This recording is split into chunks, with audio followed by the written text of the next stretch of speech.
सो normalisation को start करने से पहले हम लोग यहाँ पे देखते हैं कि आज हमें पढ़ना क्या है। तो सबसे पहले हम लोग एक केस स्टडी देखेंगे, ठीक है। फिर हम प्रॉब्लम विथ टेबल देखेंगे। पहले हम एक केस स्टडी टेबल की देखेंगे, फिर हम उस टेबल में प्रॉब्लम क्या है ये देखेंगे, फिर first normal form, second, third और बॉयस्कॉट नॉर्मल फॉर्म, ये सारे नॉर्मल फॉर्म्स करेंगे। फाइन। स्टडी पढ़ा रहा हूं मैं आपको। एक एकेडमिक इंस्टीट्यूट है, keeps the track of his student.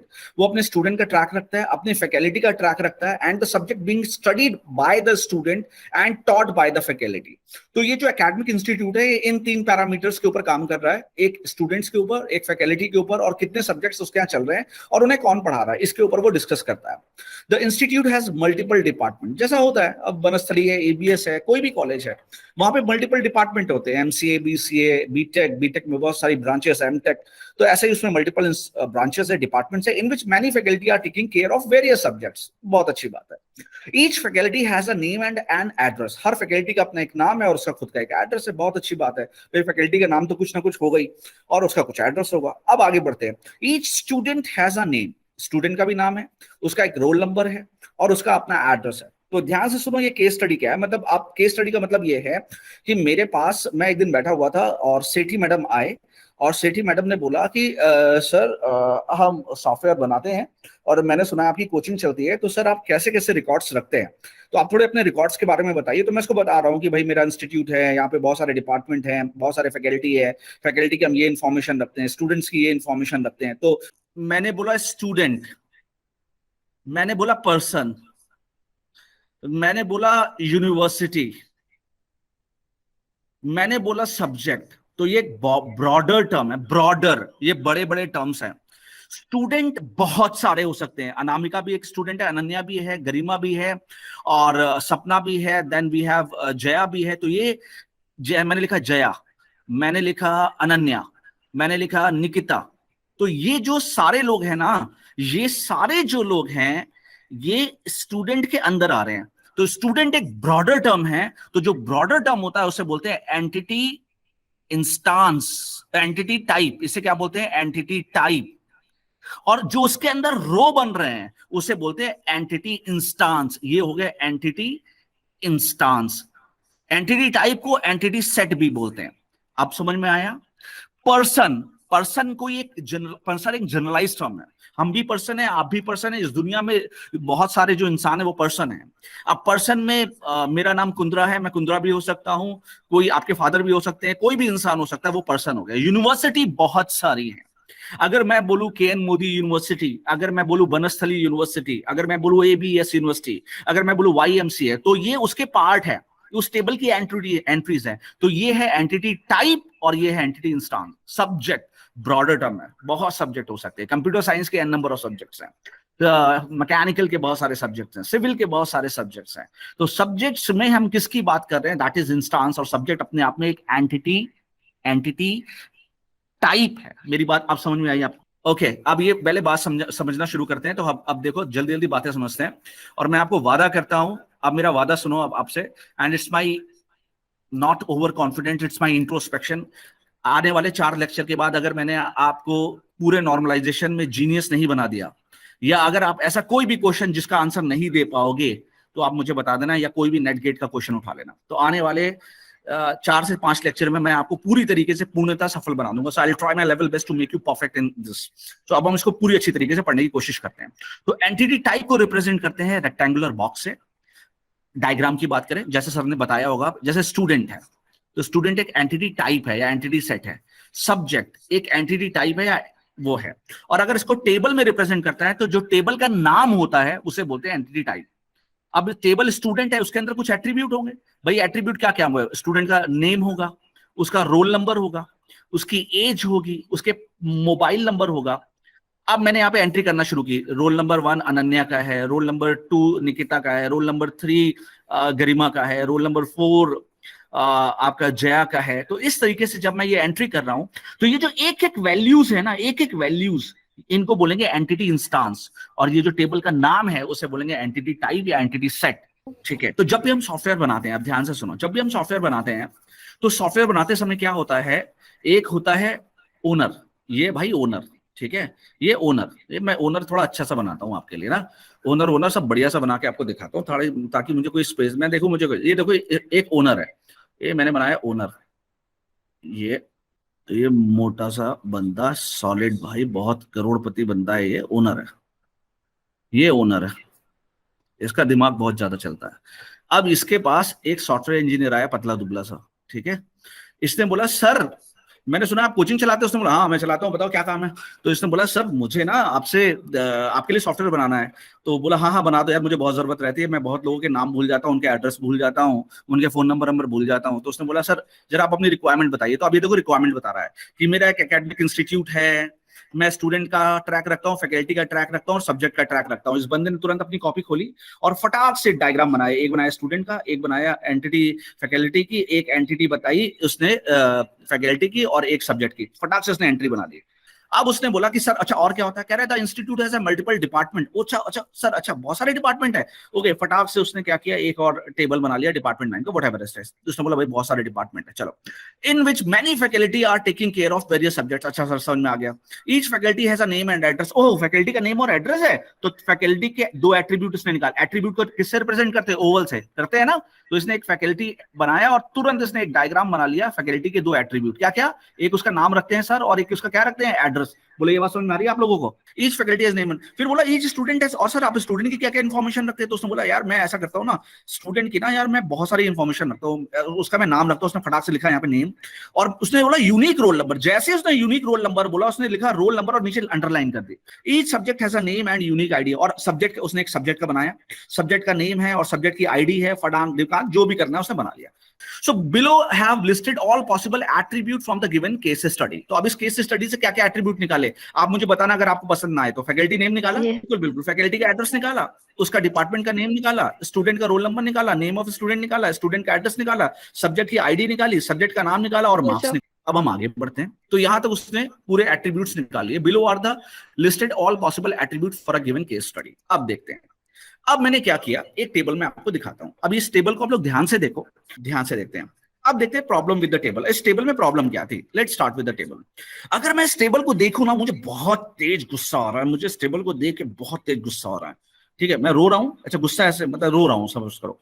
मुझे बहुत तेज गुस्सा आ रहा है। मैंने कहा यार what the hell is this यार, क्या मतलब है। अभी तो यहाँ पे देखो, ध्यान से देखो, अभी तो यहाँ पे एक ही स्टूडेंट पारुल है सीएस में। अगर मैं आईटी की बात करूं, यहाँ पे दो ही स्टूडेंट है आईटी के जो गोवा से बिलोंग करते हैं, करते होंगे यार मुझे नहीं पता, अभिषेक और कामरान। लेकिन आईटी में दो स्टूडेंट तो होंगे नहीं। आईटी में, आईटी एक बहुत अच्छा डिपार्टमेंट है, तो आईटी में करीब 400-500 बच्चे होंगे। तो एम आई मैड, क्या मैं पागल हूं। मैं 500 बार यहां पे रिपीटिशन कर रहा हूं कि 500 बच्चे, सभी 500 बच्चे सेम सब्जेक्ट ही तो पढ़ रहे हैं। मैं गलत तो नहीं कह रहा हूं, मुझे रिप्लाई करो। आईटी के एक सेक मतलब एक ईयर के सभी बच्चे, या सेमेस्टर 6 के अगर मान लो ये बच्चे हैं, तो सभी तो ये सब्जेक्ट पढ़ रहे हैं।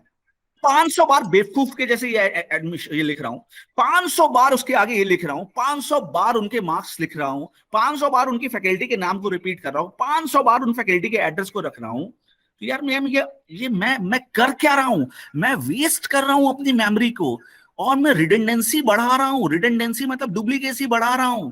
क्या जरूरत है यार, क्या जरूरत है। हर हर बच्चे के साथ जोड़ दिया मैंने कि वो क्या क्या सब्जेक्ट पढ़ रहा है, उसके मार्क्स क्या क्या, हर सब्जेक्ट के मैंने 500 बार रिपीट कर दिया मैंने, उसके फैकल्टी का क्या नाम है, उसके फैकल्टी का एड्रेस क्या नाम।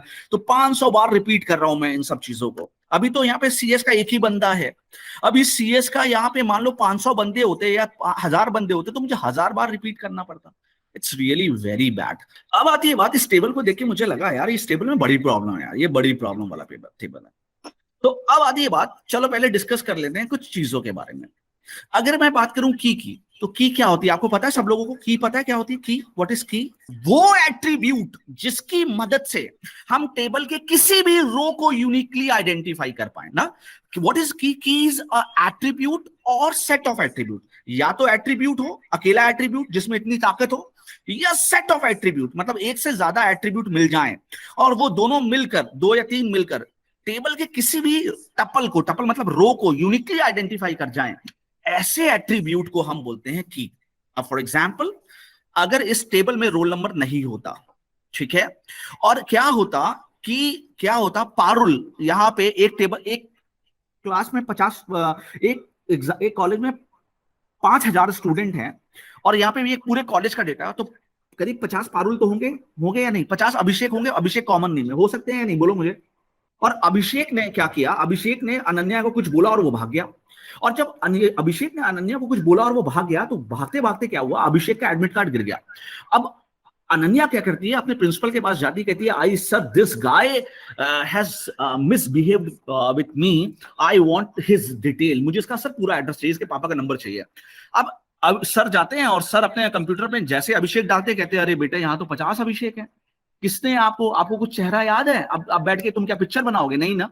तो वहां पे अगर सिर्फ ऐसा एट्रीब्यूट जिसकी मदद से हम यूनिकली आइडेंटिफाई नहीं कर पाते, उसे हम बोलते हैं नॉन की। क्या बोलते हैं? तो यहां पे जरूरत पड़ी एक ऐसे एट्रीब्यूट की जो अगर मिल जाए तो जिसकी मदद से हम उसका पूरा खाका निकाल के रख देंगे, उसकी हिस्ट्री निकाल के रख देंगे।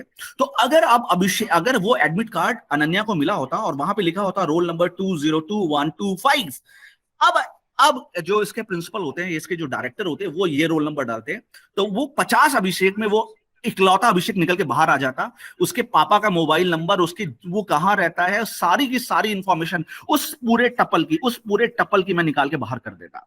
तो ताकत किसमें है उस चीज को यूनिकली आइडेंटिफाई करने पे? उस एट्रीब्यूट में। और जिस एट्रीब्यूट में ये ताकत होती है कि वो यूनिकली आइडेंटिफाई कर पाए, ऐसे एट्रीब्यूट को हम क्या बोलते हैं? की। तो अब इसको अगर मैं अंग्रेजी में बोलूंगा, if I say this in English, then sir key is a attribute which uniquely identify tuple of a table. याद हो गया? अब आपको भूलोगे तो नहीं कभी। ठीक है, तो व्हाट इज की? की is a attribute which uniquely identify tuple of a table. अब कहो सर आप तो एक बात बताओ सर, अगर आधार नंबर हो तो उससे भी तो यूनिकली आइडेंटिफाई कर लेंगे। मैंने कहा बिल्कुल कर लेंगे। आपने बोला सर अगर रोल नंबर हो, तो मैंने कहा बिल्कुल कर लेंगे। आपने बोला सर मोबाइल नंबर हो, सर मोबाइल नंबर भी तो सबका अलग होता है। मैंने कहा हाँ बिल्कुल बिल्कुल बिल्कुल ठीक है, तो बिल्कुल कर लेंगे, ये तीनों में से कुछ भी हो मैं यूनिकली आइडेंटिफाई। सर कह रहे सर मैं आपसे आपके आंसर से सेटिस्फाई नहीं हूँ। मैंने कहा क्या हुआ? तो मुझे जया ने बोला सर अभी अभी आपने डेफिनेशन दी थी, एन एट्रीब्यूट या सेट ऑफ एट्रीब्यूट। जब एक ही एट्रीब्यूट से काम चल रहा है तो वहां पे दो एट्रीब्यूट जोड़ने की क्या जरूरत है? तो मैंने कहा अनन्या मैं इसका आंसर तुम्हें देता हूं। जया को बोला, अब जया मैं आप सबको पढ़ा रहा हूं, ठीक है, मेरी बात ध्यान से सुनना। मैं जया को आप सबको पढ़ा रहा हूं, मैं हूं Kundra sir, my name is Kundra sir. मैं कुंद्रा सर हूं, मैं पढ़ा रहा था। तो मैंने क्या आपके 4 सब्जेक्ट पढ़ा रहा हूं मैं आपको। मैं क्या हूं, आपके बनस्थली ने बोला या वाईएमसी ने बोला कि सर आप अच्छा पढ़ाते हैं सर, आप चारों सब्जेक्ट पढ़ाइए। तो मैंने कहा ठीक है सर। तो क्या हुआ, मेरे पास ये लड़की आई ललिता। अब भाई मेरे कॉलेज में तो बहुत सारे बच्चे हैं ना, मैं सबका चेहरा देख के नाम थोड़ी बता सकता हूँ। ललिता आई मेरे पास, कह रही कुंद्रा सर। मैंने बोला हाँ ललिता बोलो। तो ललिता बोला सर मेरे मार्क्स बता दीजिए। अब ये मुझे इसका क्या चाहिए, वो रोल नंबर चाहिए होगा। तो जैसे ही इसने मुझे अपना रोल नंबर दिया, तो मैं उस रोल नंबर पे गया। ठीक है, इसने मुझे रोल नंबर दिया और मैं उस रोल नंबर पे गया। तो मैंने कहा अबे ये क्या है, यहाँ तो बहुत सारी इन्फॉर्मेशन है। तो मैंने कहा ऐसे तो नहीं बता पाऊंगा, रोल नंबर से तो नहीं, क्योंकि मैं 4 सब्जेक्ट पढ़ा रहा हूँ ना। मैंने कहा यार मैं नहीं बता सकता ऐसे। मैंने कहा मुझे कुछ और चाहिए। तभी मैं भाई किसके मैं अच्छा मैं बोल दूं ललिता ने बोला सर मेरा रोल नंबर क्या है, सर मेरे मार्क्स क्या है। मैंने बोला तुम्हारा रोल नंबर क्या है, तो ललिता ने बोला सर मेरा रोल नंबर 1 है। मैंने कहा अच्छा तुम्हारा रोल नंबर 1 है, हाँ तो तुम्हारा नंबर है 5463। कहेगी sir what the hell is this, क्या बोल रहे हो आप? तो मैंने बोला दूसरा नंबर तो दो, एक और रिक्वायरमेंट है। उसने क्या, मैंने कहा सब्जेक्ट आईडी भी दो। तो जब सिर्फ अगर मुझे मार्क्स बताना है, तो मैं सिर्फ रोल नंबर से नहीं बता सकता, तो मुझे इसमें सब्जेक्ट आईडी की भी जरूरत पड़ेगी। तो जब ये दोनों मिल जाएंगे तब मैं इसके मार्क्स बता सकता हूं। तो इस केस में रोल नंबर अकेला की नहीं बन पा रहा, यहां पे रोल नंबर और एसआईडी दोनों मिलके की बन पा रहे हैं। इसलिए हम डेफिनेशन में बोलते हैं की इज अ एट्रीब्यूट और set of attribute which uniquely identify tuple of a table। क्योंकि अगर हमें मार्क्स चाहिए थे तो फिर वो यूनिकली आइडेंटिफाई नहीं कर पा रहा था, वो बोल रहा था 5463, लेकिन वो यूनिक तो था नहीं। तो अगर मुझे यूनिक चाहिए तो इस केस में मुझे 2 चीजें चाहिए होंगी, रोल नंबर भी और सब्जेक्ट आईडी भी। रिप्लाई करो। तो की एट्रीब्यूट तो मैंने समझा ही दिया ना, ये चीज मैंने आपको पढ़ा दी, तो मैंने आपको बता दिया। तो की एट्रीब्यूट द एट्रीब्यूट और a group of attribute which jointly act as a key और अ प्राइमरी की। प्राइमरी की तो पता ही है ना आपको, ये पढ़ाया सर ने, पता ही होगा वैसे भी। प्राइमरी की है भाई, की कोई प्राइमरी की जो यूनिक होनी चाहिए और यूनिक होनी चाहिए, मतलब डुप्लीकेट नहीं होनी चाहिए और नल नहीं होनी चाहिए ना। आपने कभी किसी को बोला है, आपने किसी को बोला हेलो इधर आओ, जूनियर को बुलाया, बोला हेलो बेटे इधर आओ, उसने बोला यस मैम, तो उसने बोला अपना रोल नंबर बताओ, उसने बोला आपको नल, मैम मेरा रोल नंबर नल है तो ऐसा नहीं हो सकता। तो roll number can not be null, मतलब की कैन नॉट बी नल और it can not be duplicate. ना ऐसा भी नहीं हो सकता आपने दो बच्चों को बुलाया, बोला हेलो इधर आओ, तो एक सुनीता थी और एक बबीता थी, तो सुनीता से आपने बोला भाई सुनीता अपना रोल नंबर बताओ, उसने बोला सर 91, बबीता से सर मेरा भी 91, और दोनों सेम ही सेक्शन में, तो it is also not possible. Fine, since key is used to uniquely locate the row of a table, it should not be null, बिल्कुल सही, and can not have a duplicate value, बता दिया मैंने पहले ही।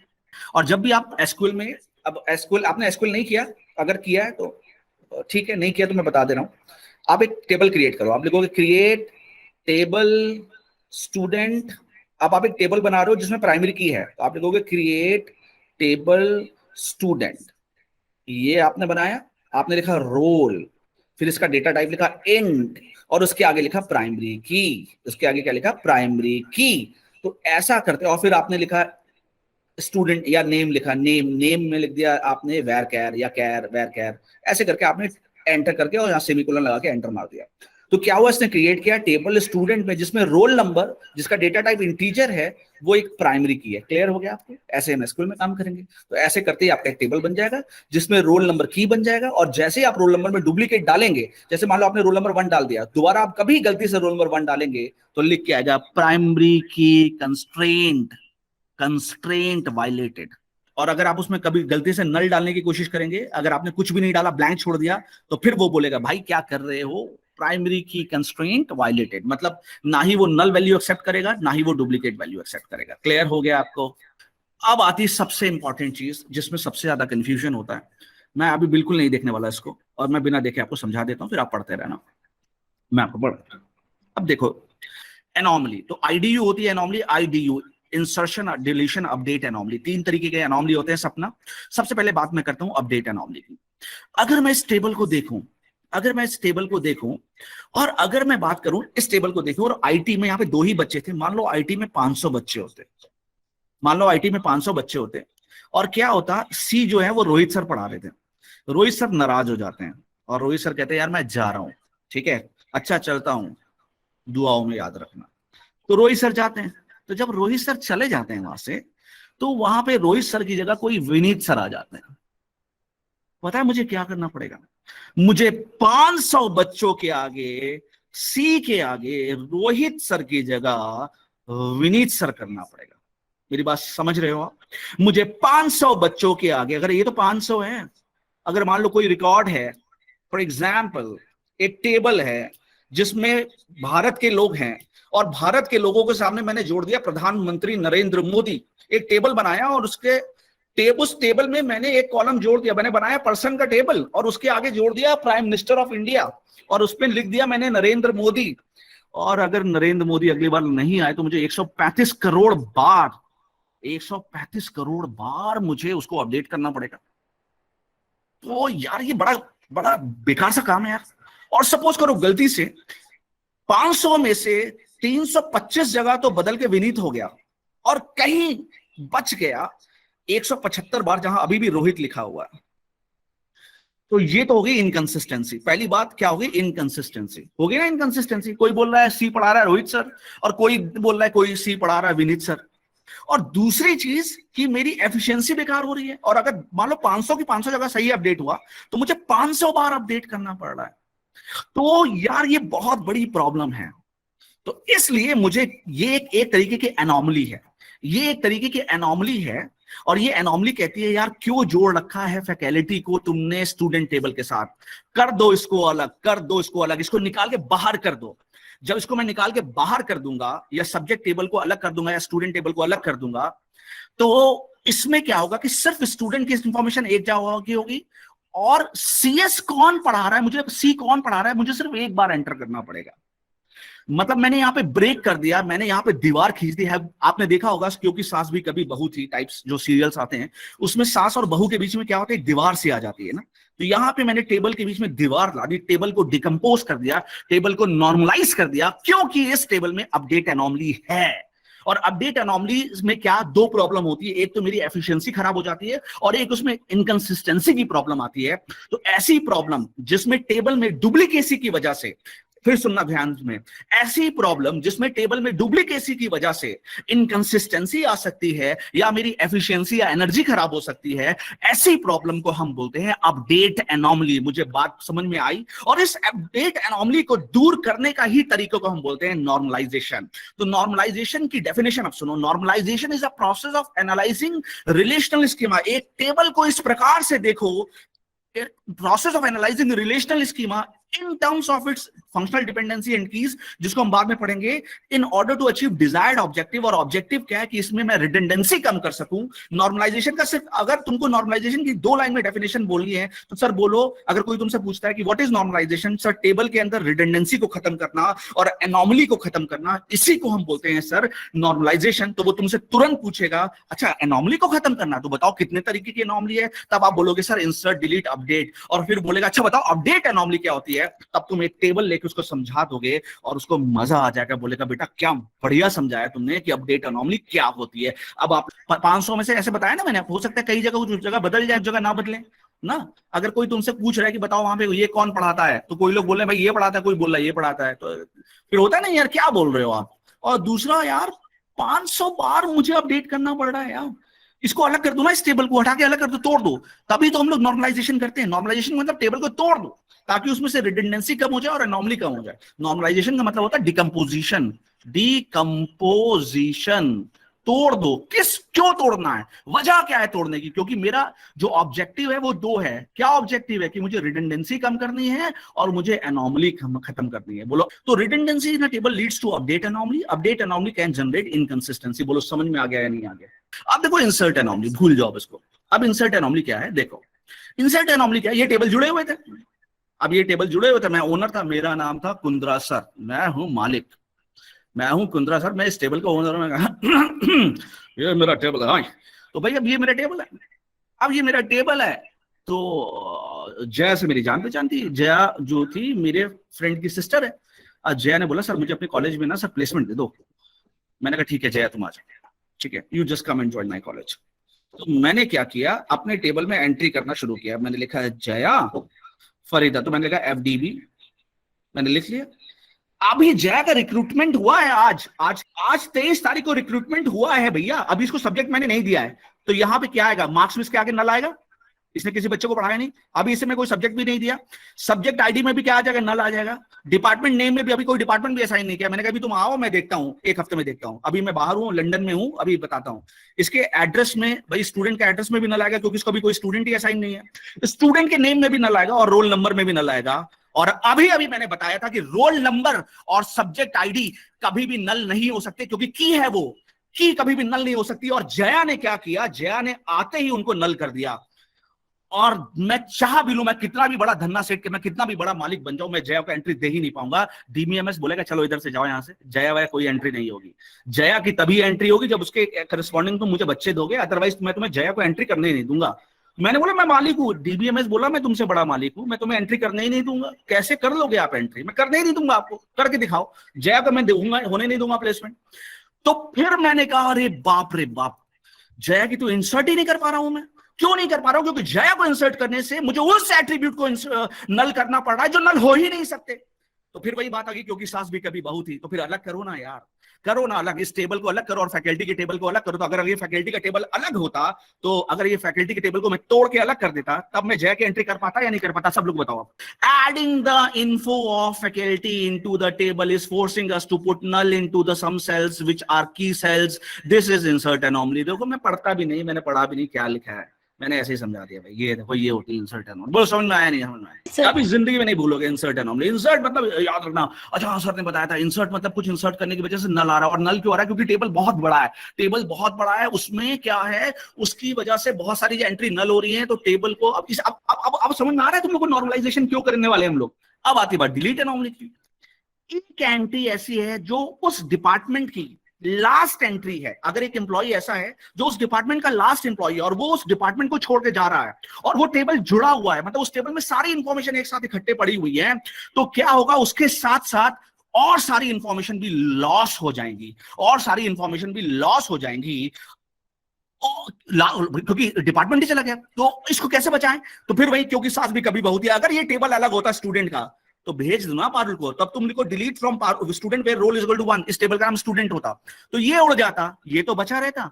बोलो ये बात समझ में आई या नहीं आई, कि जब हम किसी एक ऐसी एंट्री को डिलीट कर रहे हैं जो लास्ट एंट्री है, और उसकी जाने की वजह से टेबल की ऐसी एंट्री चली जाती है जिनको नहीं जाना चाहिए था, ठीक है, क्योंकि डिलीट में कभी कॉलम डिलीट नहीं होते, डिलीट में पूरी रो डिलीट होती है। आप ये मत सोच कौन सर ऐसी कमांड नहीं लिख सकते थे क्या, कि आपके कुछ लोगों के मन में चल रहा होगा कि delete ST name ST address, ये 2 कॉलम डिलीट कर दो फ्रॉम स्टूडेंट, तो बेटे ऐसा नहीं होता। डिलीट होता है तो पूरा का पूरा रो डिलीट होता है। एनॉमली क्या हुई फिर इसमें, एनॉमली मतलब अपवाद क्या हुआ इसमें, एनॉमली का हिंदी मतलब होता है अपवाद, तो क्या हुआ अपवाद, अगर मेरा टेबल बड़ा है, मतलब कई एंटिटी से मिलकर बना है, देखो कई एंटिटी मिली हुई है ना, देखो इसमें ध्यान से देखो, स्टूडेंट भी इसमें है, डिपार्टमेंट भी इसमें है, सब्जेक्ट भी इसमें है, नेम भी, अगर मेरा स्टूडेंट कई एंटिटी से मिलकर बना हुआ है, और उस समय अगर कोई एक ऐसी एंट्री में डिलीट कर रहा हूं जो उस पर्टिकुलर डिपार्टमेंट की या उस पर्टिकुलर एरिया की लास्ट एंट्री है, तो उसके साथ साथ बहुत सारी इंफॉर्मेशन भी लूज हो जाएंगी। इसलिए ऐसी डिलीशन को हम क्या बोलते हैं, डिलीशन एनॉमली। ऐसे डिलीशन को हम क्या बोलते हैं, deletion. The last student of the department leaves, deleting his record will make us to lose some vital information. This is called delete anomaly. Clear हो गया? तो 3 एनॉमली मैंने आपको पढ़ाई, आपको तो मैं आपको रिवाइज करा दे रहा हूं। तो मैंने आपको आईडीयू पढ़ाया, तो मैंने जब आईडीयू पढ़ाया तो मैंने आपको क्या पढ़ाया, सबसे पहले मैंने अपडेट पढ़ाया। तो अपडेट में 2 प्रॉब्लम आ रही, कौन कौन सी बोलो, जल्दी बोलो। एक तो कंसिस्टेंसी भी लूज हो सकती है और एफिशिएंसी तो लूज हो ही रही है ना, 510,000 बार उसको अपडेट करना पड़ रहा है। तो एक तो ये प्रॉब्लम थी। डिलीट इंसर्ट में क्या प्रॉब्लम थी, वेरी गुड, अगर मैं कोई एंट्री करना चाहूं जिसकी वजह से कुछ ऐसे एट्रीब्यूट नल हो रहे हैं जो नल नहीं हो सकते, कुछ ऐसे एट्रीब्यूट नल हो जाएं जो नल नहीं हो सकते, इस वजह से हम उसको इंसर्ट नहीं कर सकते। इंसर्शन का ये एक अपवाद है, और इसी अपवाद को क्या बोलते हैं, अपवाद मतलब एनॉमली है, और इसी एनॉमली को हम बोलते हैं इंसर्शन एनॉमली। और डिलीशन क्या, जब कोई वैल्यू किसी भी टेबल की लास्ट एंट्री हो, डिपार्टमेंट की हो, स्टूडेंट हो, और उसे में डिलीट करना है, और टेबल में बहुत सारे एंटिटीज मिलके वो टेबल बना हुआ है, तो उसके साथ साथ बहुत वाइटल इंफॉर्मेशन भी लॉस हो सकती है।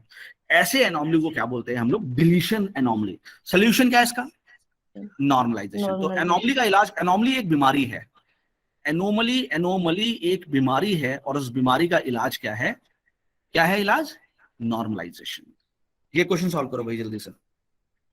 तो द आंसर इज डी, भाई डी है। क्यों, सिंपल सी बात है, सीएससी ए ब्लॉक एचओडी आईडी इतना रिपीट हो रहा है, कोई चीज जब भी रिपीट होते दिख रही है तो रिडंडेंसी है। क्यों मैं एचओडी को जोड़ रहा हूँ यार, क्यों मैं एचओडी को स्टूडेंट के साथ जोड़ रहा हूँ, अलग कर दो ना इसको, क्यों मैं डिपार्टमेंट को जोड़ रहा हूँ। तो अपडेट तो ही है।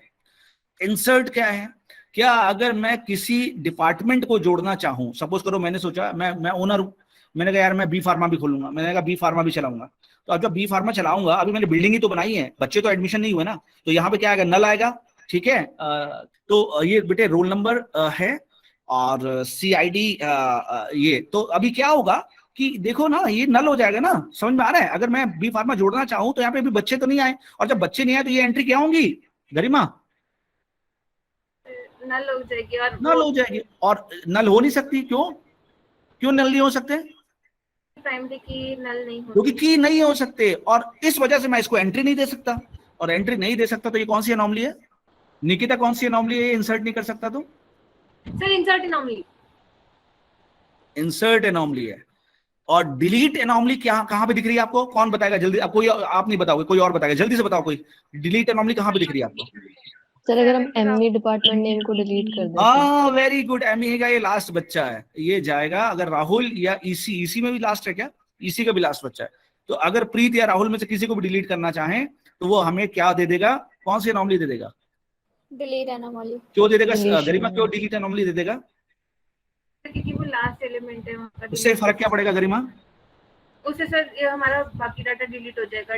यस बिल्कुल सही, देखो कितने इंटेलिजेंट बन गए ना। आज काला टीका लगा लेना सब लोग घर जाके, ठीक है, घर पे तो हो, काला टीका लगवा लेना। आगे बढ़ते हैं भाई, इसका आंसर दो। तो आपने आंसर दे दिया, मुझे बताने की जरूरत नहीं, मैंने पहले ही बोल दिया, घर में मम्मी से कहते ना काला टीका लगा दें आप लोगों को, बहुत बढ़िया अभी वाला क्वेश्चन का आंसर देते।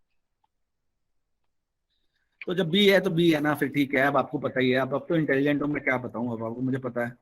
तो फर्स्ट नॉर्मल फॉर्म पढ़ लेते हैं, पढ़ ले। Domain of an attribute must be atomic or single valued, or first normal form does not support multi-valued attribute and composite attribute.